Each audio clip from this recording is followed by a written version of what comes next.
সনাতনী গ্রামে সংখ্যালঘু ভোটার, গ্রামবাসীদের অভিযোগ গোটা গ্রাম ঘুরলে মিলবে না কোনো সংখ্যালঘু পরিবার। এদিকে ওই গ্রামে ভোটার তালিকায় জলজল করছে 5 জন সংখ্যালঘু ভোটারের নাম। তা নিয়ে চক্ষু চড়ক গাছ এলাকাবাসী থেকে বিরোধী নেতৃত্বের। ছবিটা বাঁকুড়া 1 নম্বর ব্লকের অন্তর্গত শ্যামপুর গ্রামের 285 নম্বর বুথের। ঘটনা প্রকাশ্যে আসতেই ময়দানে নেমেছেন প্রাক্তন কেন্দ্রীয় শিক্ষা প্রতিমন্ত্রী তথা বিজেপি নেতা ডাক্তার সুভাষ সরকার।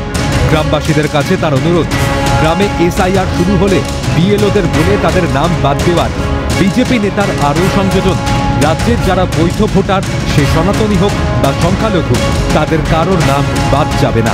এসআইআর ঘোষণার প্রথম দিনই বাঁকুড়ার মতো জেলায় বাঁকুড়া বিধানসভার 285 নম্বর বুথ হচ্ছে শ্যামপুর গ্রাম। আর সেখানেই মানে যা সব নাম পাওয়া গেল, সুরেয়া বানু খাতুন, এই গ্রামে এই নামে কেউ নেই থেকে কে এদেরকে মানে তালিকাভুক্ত করাতে মদত করলো, ডকুমেন্টসকে সাপ্লাই করলো, এর প্রত্যেকটার তদন্ত হওয়া উচিত।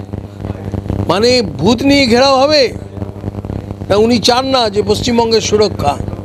উনি কি চান পশ্চিমবঙ্গটাও কাশ্মীর হোক? পশ্চিমবঙ্গের সুরক্ষা থাকবে, সমস্ত অনুপ্রবেশকারীদের ভোটার তালিকা থেকে বাদ দেওয়া হবে, একটিও বৈধ ভোট বাদ যাবে না। ভোটার লিস্টের নাম রয়েছে, কোথা থেকে উড়ে এসে বসে যাচ্ছে তাও তো বুঝতে পারছি না। হ্যাঁ, এসআইআর হলে অবশ্যই বাদ যাবে। আমাদের বিজেপি সরকার এর উপরে ভরসা আছে, কেন্দ্রীয় সরকারের উপরে। শোবে ঘোষণা, মঙ্গলবার থেকে বাংলায় শুরু এসআইআর প্রক্রিয়া। তার মাঝে এই ধরনের ঘটনা প্রকাশ্যে আসতেই শোরগোল। উল্টি বলা যাবে না, লিস্ট হয়ে গেছে, ওটা কোথা থেকে আসি জানি। আমরা লিস্টে দেখছি যে নাম আছে, মানে সামনের ভোটে দেখি যে লিস্টটার নাম আছে। গোটা ঘটনায় কাঠগড়ায় তৃণমূল পরিচালিত বাঁকুড়া 1 নম্বর পঞ্চায়েত। প্রশ্ন উঠেছে, তবে কি গোড়ায় গলদ? এই বড় গাফিলতির দায় কার? সাফাই দিতে পিছপা হয়নি শাসক শিবির। সরকারি নিয়ম মাফিক তাদের নাম বাদ যাবে বলে আশ্বাসও শোনা গিয়েছে পঞ্চায়েত সমিতির সহ সভাপতি অংশুমান বন্দ্যোপাধ্যায়ের গলায়।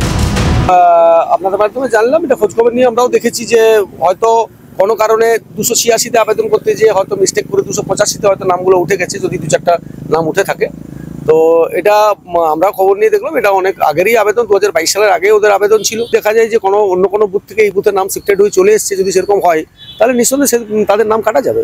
বৈধ ভোটার, তারা যেন একটা লোকের নামও বৈধ ভোটারের বাদ না যায়, এটা আমরা প্রত্যেকটা বুথেই সজাগ দৃষ্টি রেখেছি। তাদেরকে বিভিন্ন জায়গায় ঢুকিয়ে যেভাবে বিরোধীরা বারবার যে বলার চেষ্টা করছে যে এইসবভাবে এই রাজ্যে ঢুকিয়ে ভোটের সংখ্যা বাড়ানোর, সেই সংখ্যার তত্ত্ব কি এখানে উঠে আসছে?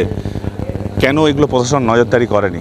তাহলে এসআইআর কি সত্যি বাদ পড়বে? সেটাই কিন্তু আশায় বুক গুনছে এই গ্রামের মানুষজন। তারাও চাইছে তাদেরকে তারা কেউ চেনেন না, বাদ পড়ুক। কীভাবে এলো তারাও সংখ্যায় রয়েছেন।